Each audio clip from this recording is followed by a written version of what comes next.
Однажды имам Ахмад, алейхи рахматуллах, он ведь собирал хадисы пророка, саллаллаху алейхи вассалям, оказался в чужом городе. Ночь, он вошел в мечеть, нету гостей, нету друзей, нету знакомых. И он решил остаться в этой мечети. Сторож мечети после молитвы ночной подошел и сказал: «Ты что здесь делаешь? Выйди». Все ушли. Он говорит: «Мне некуда идти». Он говорит: «Я ничего не знаю, уйди с мечети». Вы посмотрите на скромность этого великого имама Ахмад ибн Хамбал. Он не сказал ему, что я являюсь имамом Ахлус-Сунни валь-Джамаа Ахмад ибн Хамбал. Если бы жители этого города узнали бы, что он Ахмад ибн Хамбал, каждый бы пожелал, чтобы он пришел к ним и гостился у них. Но однако скромность этого великого имама не позволила ему сказать, что он является имамом Ахлус-Сунни валь-Джамаа. И сторож прогнал его, прогнал великого ученого, прогнал великого имама. Ля хаула ва ля куввата илля билля. Имам вышел и сел у пороги. Сторож выходит и видит, опять там сидит он у пороги. Он говорит: «Ты что здесь делаешь? Уйди отсюда». Он говорит: «Мне некуда идти, у меня нету гостей, родственников здесь». Он говорит: «Я знаю, куда тебе идти». Он взял его за ногу, затащил и выбросил прямо на улицу. Фаля хаула ва ля куввата илля билля. Сторож ушел, а напротив, оказывается, был пекарь, и он видит брошенного человека прямо на улице.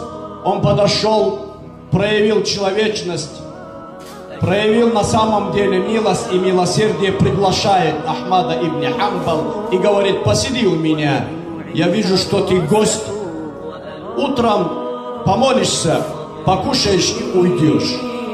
Ахмад ибн Хамбал сел. Вы представляете себе, Ахмад рассказывает: пока я сидел рядом с этим человеком, пекарем, этот пекарь около 5-6 часов поминает Аллаха, стоит, поминает Аллаха, сидит, поминает Аллаха, печет, поминает Аллаха. Ла хаула ва ла куввата илля билля. Ахмад ибн Хамбал удивляется и говорит: «Слушай, сколько ты поминаешь Аллаха вот так?» Он говорит: «Всю жизнь, сколько я знаю».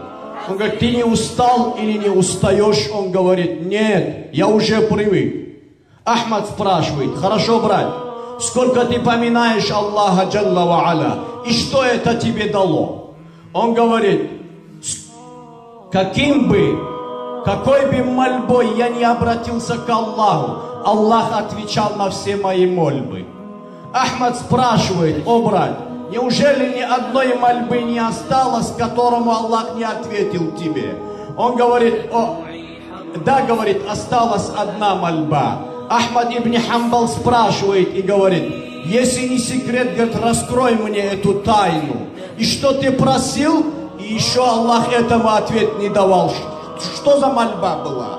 Он говорит: «Это не тайна, я скажу тебе. Я просил у Аллаха Джалла ва Аля однажды: о Аллах, не забирай мою душу, не забирай меня с этого света, пока этими глазами я не увидел великого имама Ахлус-Сунни валь-Джамаа Ахмад ибн Хамбал». Аллаху Акбар.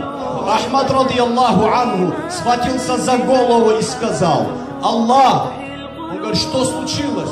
Тот Аллах, говорит, который ответил на все твои мольбы, ответил, говорит, сегодня и на эту мольбу. И что заговорить? Как говорит этот пекарь?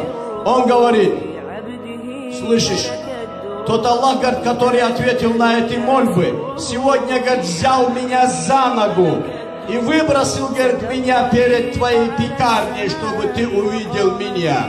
Это я, Ахмад ибн Хамбал». Аллаху Акбар. Вы посмотрите на скромность этого великого имама. Как не гордиться такими людьми. Фаля хаула ва ля куввата илля билля.